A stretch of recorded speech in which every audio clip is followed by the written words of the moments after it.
All right, shalom, shalom. This is One from the Lions Den Camp of Yashala, coming at you guys with another quick title breakdown. Hope it's edifying to the Akim, to the Aquafim, to anyone that's out there listening. Before I get into it, I want to give all praises to the Father and the Son and the holy proper names. Call Halayullah, Yahweh, Bahashim, Jawashai, Bahashim, Ha, Rakah, Kudash, Ma'amav. Double honors to the apostles and the elders of GMS and salutations to the Akim. Just pushing the truth, all right, the gospel, and sincerity around the four corners of the earth, man. You know, and as you can see, I have a definition right here of reparations, man. And that's what I'm getting ready to go into because I have this article in regards to reparations of our people, the so-called Negroes, Latinos, Native Americans. All right, they're caught up in the cycle of reparations, wanting to receive some type of benefit from the slavery that was in from the slave master. They want reparations from the so-called white man, the enemy, the one that had them in slavery, all right, for many years. And they're asking for things, and they're asking for something back instead of asking Yahweh, why Yahweh Shai. Instead of asking the Father and the Son for reparations, all right, asking to be healed, asking for them to avenge them. They'd rather ask the enemy, the slave master, their self. All right. But let me go ahead and get into the definition. It says reparations can take numerous forms, including individual monetary payments, settlements, scholarships, waiving of fees, and systematic initiatives to offset injustices, land-based compensation related to independence, apologies, and acknowledgments of the injustices. Token measures such as a naming a building after. So reparations, man. Our people are in this time that we are living in. We are seeing these many forms of reparations being issued out to the people, and the people thinking that they're in a good case. They're thinking that they're in a good cause. Protesting after these things, man. Instead of protesting or not protesting, but instead of acknowledging their powers and asking for these things, man. They go into the slave master for these things. And what the scripture says, it says, woe to them that go down to Egypt for help. So the reparations is pretty much including these individual monetary payments. And what are those payments? These stimulus checks, all right? These increased benefits that they're giving it out, or they get ready to give out. The SNAP benefits, for example, the food stamps, all right? Biden just signed a law or an executive order in regards to the SNAP benefits being doubled or going to their maximum limit. All right, these are all distractions trying to, get the people to be in a blind state. All right, so they won't be able to judge properly. All right, or also look for things. Look for the wiles of the devil.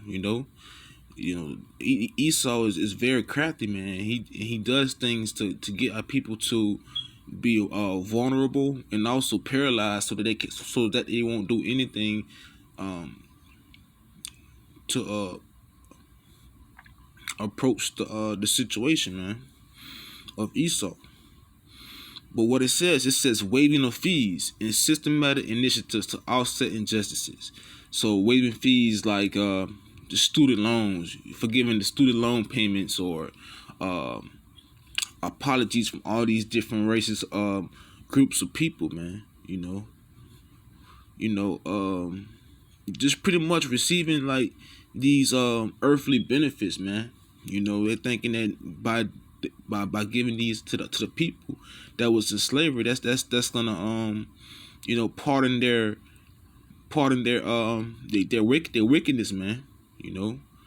But that's not, man, because Yahweh Bashem Yahweh Shah said he's gonna avenge us from the atrocities that we've been through.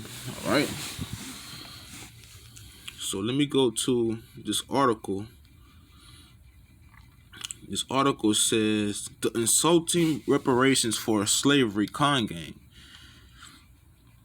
And basically, in this article, it's discussing about the different concept of reparations for slavery that's insulting the people, man. You know, especially a lot of people, the so-called Negroes, Latinos, Native Americans.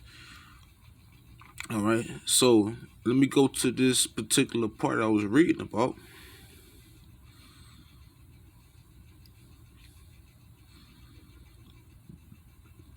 All right. So look, it says the whole concept of reparations. The whole concept of reparations for slavery is insulting for anybody of any race who has studied history. First and foremost, 6,500,000 Americans died in the Civil War to free the slaves. On top of the 1.2 million Americans were wounded in the Civil War, reparations for slavery were already paid with the blood of 1.85 million Americans in order to end slavery. So let me go skip down. Those numbers really don't matter to me, man. But it's just the fact that our people went through all these things, man, you know, and they're asking for forgiveness. They're asking for something to move forward on, man, you know. But it's no it's an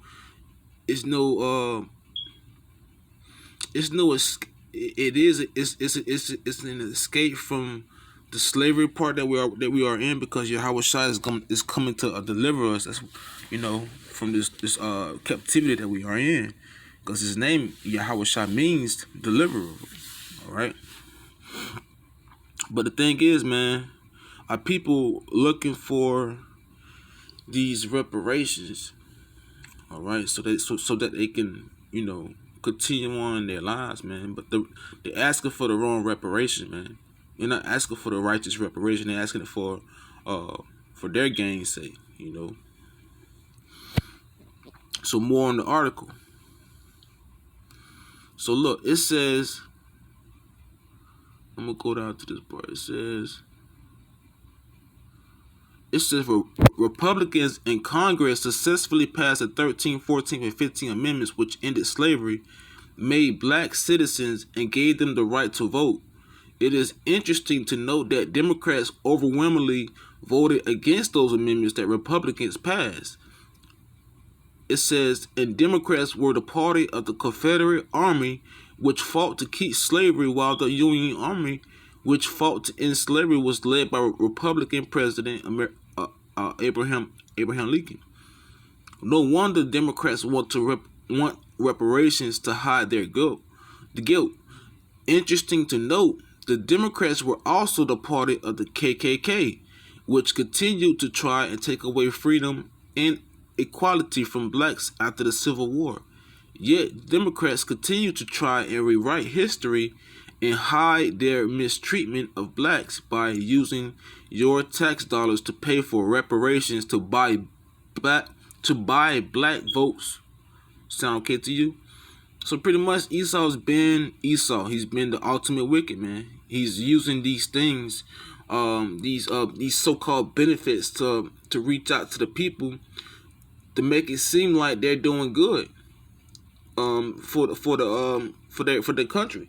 They're making it seem like by them giving them these reparations, man, that they could buy back our people, pretty much selling them into slavery again, man. Our people are being sold into slavery again with this money, man. Our people are a slave to the money. What it says the money is the root of all evil, man. And our people are accustomed to having these funds, man. What happened when these funds disappear, man? Our people are gonna die. All right, our people are gonna die die with the money, man. All right, because they are accustomed to having it. They're accustomed to using it to live throughout life, man. But what is the real riches? The real riches is the Holy Scriptures, man. The truth, the knowledge and the understanding is the Holy Scriptures, man. So these Edomites, man, they're being real deceiving by, you know, making it seem like they're doing positive things, man. Which in our reality, they had this confederacy against our people, man. Especially back in those times of hardcore slavery, man. This is what it says. It says the Democrats were also a part of the KKK, which continued to try and take away the freedom and equality from the blacks after the Civil War.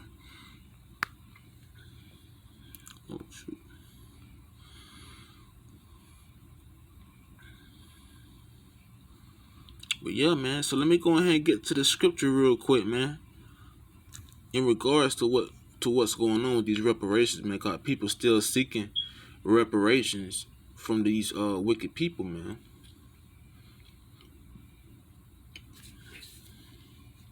This is Romans 12 and 19.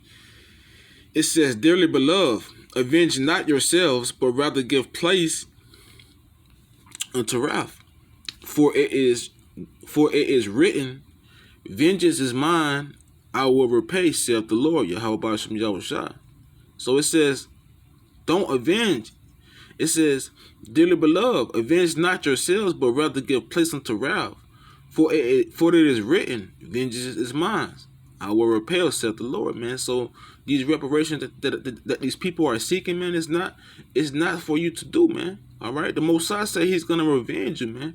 You know, for the atrocities that's been going on between our people in the heathen, man. You know, it's been plenty instances around for many years that our people been in slavery, man.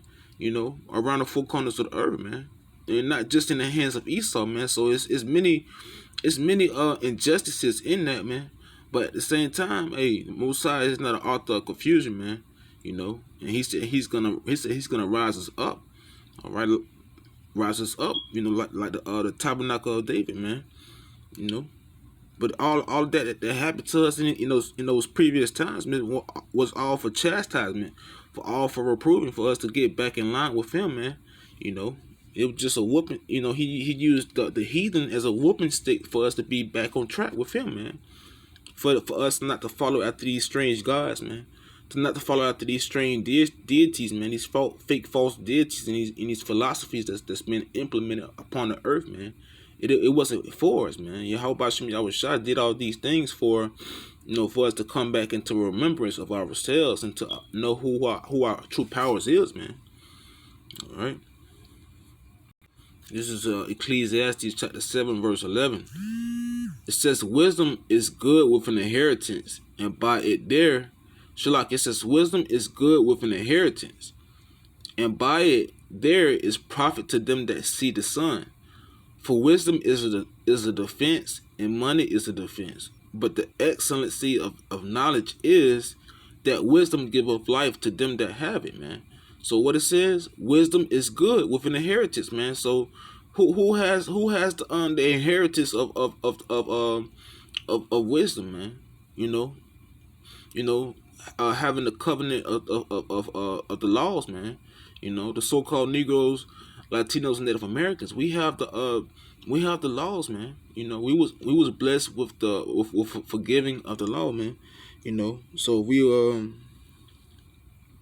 pretty much, man. Esau, the so-called white man, was blessed with the earth, with the sword, man, the fatness of the earth, man. You know, so he, what it says in Job 9:24, it says the earth is given into the hands of the wicked, man. So Esau is ruling the world right now. You know, but who has the inheritance? Who have the promises? All right, who have the kingdom to come? The so-called Negroes, Latinos, Native Americans, man. All right, but how do we get that? We get that by searching the scriptures. We get that by cleaving unto Yahweh Shah instead of cleaving unto man. How we get that? We get that by searching His face. Seeking Him now while He is found. Reading the scriptures, doing the work as an evangelist, man, studying to show thyself approved, rightly dividing the word of truth, man. That's how we get it, so that's how we're gonna get the inheritance, in due time. But what it says, wisdom is good with an inheritance, and by it there is profit to them that see it, that see the sun. All right, it's profit to them that see the light, man. The light of truth, man. And that's profit. That's the profit that we should be looking for. That's the profit that we should be asking for, man. Not the profit of this world, man, because the profit of this world is corruptive, man. And what it says a gift destroyeth the heart, man. So by these reparations being issued out to these people, man, these people are their judgment is being altered. It's been altered off course, man. These people thinking that by them receiving these many stimulus checks or whatnot, these many benefits, man. They're thinking that they are in a good case, man. All right. So, hey, man, a great wrath is coming. It's get ready to come, man. You know, and Esau's get ready to come down with great wrath as well, man. Because all of these things that he is doing is buttering our people up, man, for them to come in, rushing like a flood, man. You know, to issue out more evil upon the people. The people thinking that they are in a good case, man, but they are not, man. And Yahweh Shem Yahweh Shah said this that these things are gonna happen, man. What it says in verse 12, it says, "For wisdom is a defense, and money is a defense. But the excellency of knowledge is that wisdom gives life to them that have it." So you gaining life, man. You gaining knowledge, wisdom, and understanding by receiving by receiving the wisdom, man. By receiving the knowledge and understanding from Yahweh Yahweh Shah. This is a way for you to escape, man. All right. This is a way to build up your household, man, with the scriptures, man, not with this money. All right.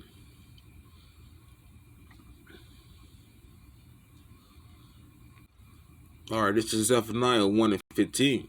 It says that day is a day of wrath, a day of trouble and distress, a day of wasteness and a desolation, a day of darkness and gloominess, a day of clouds and thick darkness. All right. Oh, Shalak, go to verse 14. It says that the great day of the Lord is near. It is near and hasteth greatly. Even the voice of the day of the Lord, the mighty man shall cry there bitterly, man. All right, because that great day is coming, man. Yahweh Shai is getting ready to come back with a sure vengeance, man. A sure angry vengeance to release upon this whole earth, man. All right, for the wickedness that's been dwelling here, man. It says, even the voice of the day of the Lord, the mighty man shall cry there bitterly. That day is a day of wrath, a day of trouble and distress. All right, so a day of mischief and a day of anguish, man. All right, this is a day of wasteness and desolations, a day of darkness and gloominess, a day of clouds and thick darkness, a day of the trumpet and alarm against the fenced cities and against the high towers. And what it is, man, Yahweh Shem Yahweh Shah have built up the congregation of the wise, man, to blow a trumpet in these concourse places, man, here in America, man, and also across the four corners of the earth, man, to give warning to our people that this great day is near, man. That this great day is getting ready to come, man. It's gonna be upon the people that's faint-hearted, man. That have this sense of fear, man. The sense of fear towards Yahweh Shem Yahweh Shah, man. Shalakia, towards the men of this world, man. Because we should be fearing our powers. We should be fearing Yahweh Shem Yahweh Shah and not man. All right. Because what the scripture says, it says, make not the arm. Shalakia, let me get that scripture. Jeremiah 17 and 5. It says, "Thus saith the Lord, cursed be the man that trusteth in man, and make of flesh his arm, and whose heart departeth from the Lord," man. So cursed be that man that trusteth in man, especially these people that's trusting in Esau to receive these reparations, man. It says, "And make of flesh his arm, and whose heart departeth from the Lord," man. So cursed be that man that doesn't trust in Yahweh Shem Yahweh Shah, man.